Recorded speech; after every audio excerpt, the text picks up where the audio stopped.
Hey everyone, just doing a quick daily compost garden of chaos update. I moved the Kerry mango out here. This is what the Kerry mango looks like. Kind of looks similar to all the rest of the mangoes. And then I have the apple trees out here as well, which these guys cannot tolerate heat above like 90 degrees, so I'm gonna have to move them in when it starts getting warmer out here. Everything's doing really well still.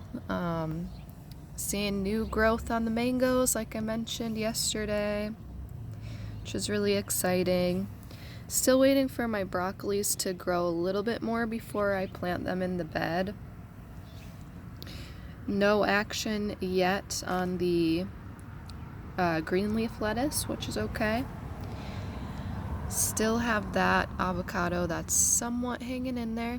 That one's, like I said, a crispy one, and yeah, probably going to not survive, but I'm still watering it. I am really getting concerned about the growth of these zucchinis because look at them, they are just busting out. They're showing great growth here, but I'm afraid that they're gonna take over. Yeah, I don't know.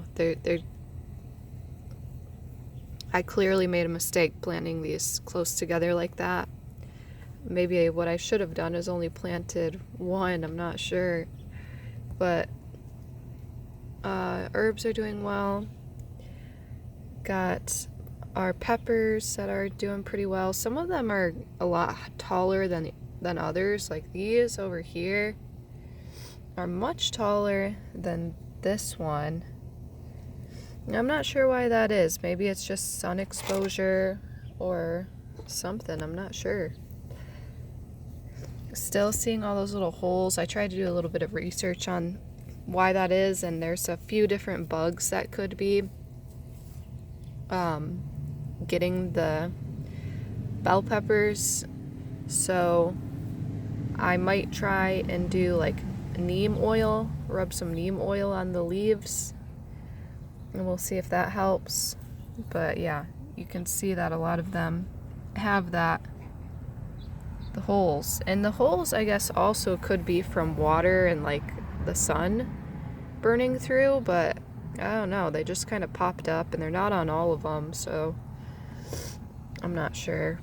My pumpkins are doing so well. Look at that, looking beautiful. This one over here, look at how just huge that guy is. It's great. Tomatoes doing great.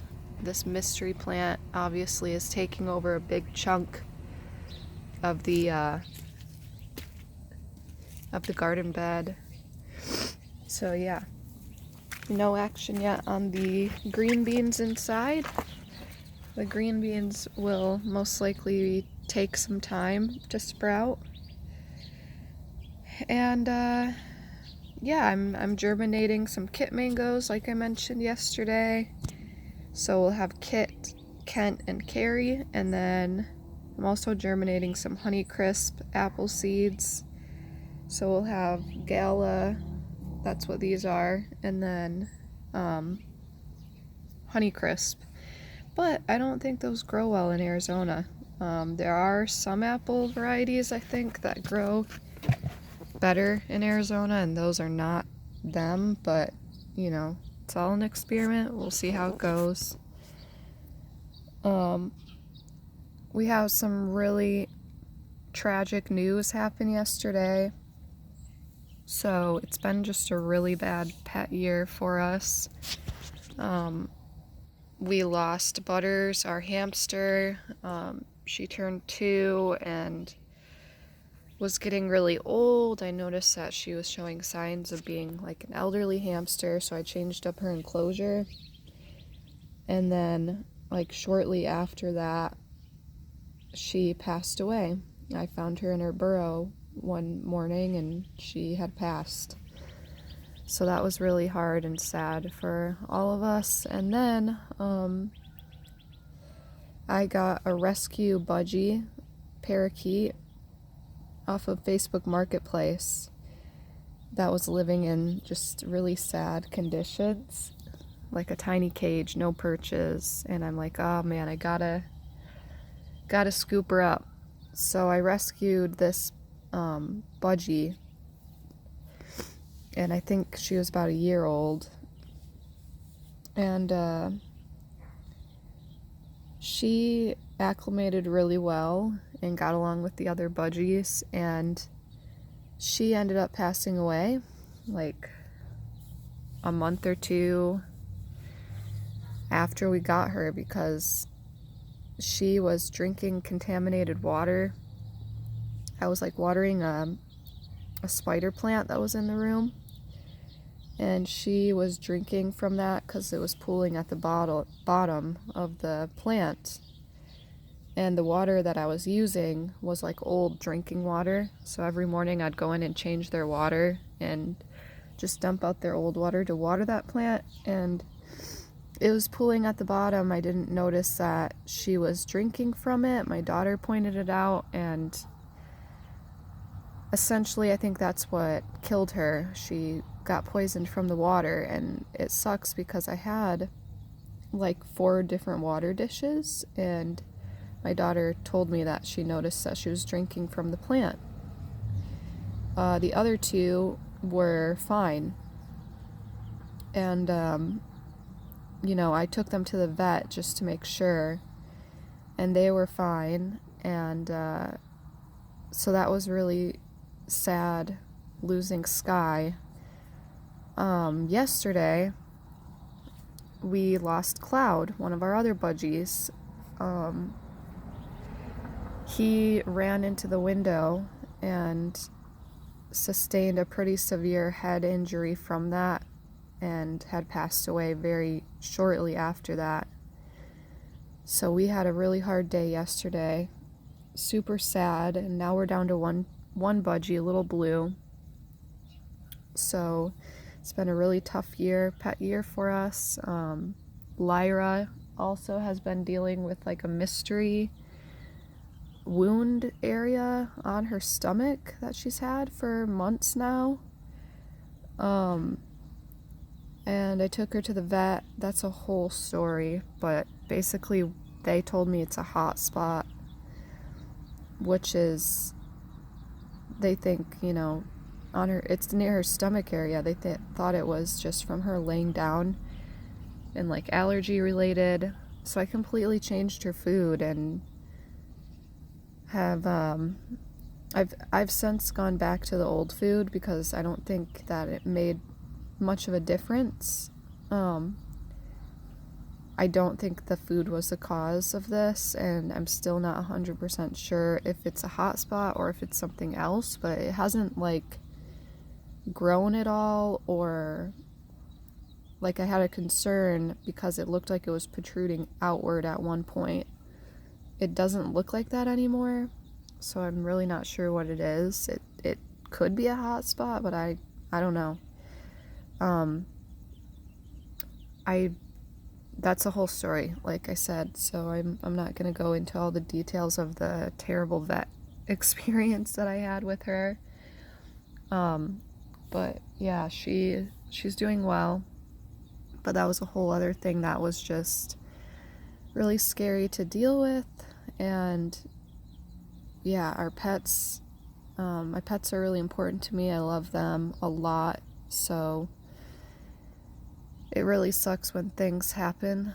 And we've had a lot of losses this year, and I was scared because I thought that, Lyra could potentially have cancer, and I kind of don't think it's that anymore, but like I said, I'm not 100%. I have to start the vet process over again. Another thing with Lyra is that she is a reactive dog. She's been to training, and that has helped a little bit, but she still has kind of, I guess it's a little bit predictable with the reactivity. She'll have like triggers, but then at other times it won't be so predictable. So she does a lot of resource guarding. She is just like a working dog. Like, you can tell that she's a protector, and she loves coming out here with me in the morning and doing the morning routine with me. And she just has some issues, and she's fought our other elderly dog, Kiddo, on multiple occasions. And so I was thinking, like, I don't want her to kill our other dog. Got really bad, and I came to the point where I'm like, okay, I'm gonna probably just have to rehome her, take her to a shelter. So I called a bunch of the shelters. They're all full, and my only other option was to put her down. And you know, I don't want to do that. It's a tough spot to be in, because I also don't want her to harm our other dog. So basically, my option is to just be super vigilant with her and keep her on a short leash, so to speak, to prevent anything from happening. Because I would just, I don't know if I'd be able to forgive myself if she did something to our other dog, because our other dog is a senior dog. Yeah, she's very elderly, she's very sweet, and we've had her for a long time, since she was born, since she's a puppy. And so yeah, I'd feel terrible if anything were to happen to her, and I feel lucky that things haven't happened that are severe, because they do get in some really pretty bad fights, and Lyra doesn't like to back down when she's triggered, so it's pretty scary. If any of you have a reactive dog, you know what that's like, and it's not fun. And it's tough when you've tried, different things, and they've helped maybe a little, but not completely. Aside from that, like, even just petting her at times, she's not like a cuddly dog where you can pet her. I can pretty much do whatever with her, because she's very comfortable with me, she trusts me. But even still, I have to be very cautious, because she shows a subtle sign. She'll, like, her body will freeze a little bit, and she'll, just kind of freeze up before she bites. So if I see her signs, if I'm like petting her, I immediately back off. But with other people, they don't know her signs, so I really just have to tell them she's more of a look and don't touch type of dog. Working on dealing with all that, it's really tough. And I do want to get her fitted for a muzzle, like a bite-proof muzzle. The muzzles that they sell in most pet shops are not bite-proof, so you have to get like a special type of muzzle. And I know some people are against muzzles, but it's like, at the end of the day, when you have a reactive dog that's unpredictable, it's the best thing to protect them and to protect people around them. But yeah, sorry for this long rambly video. I am gonna wrap it up here, and I hope you all have a great day, and take care. I'll see you guys in the next one.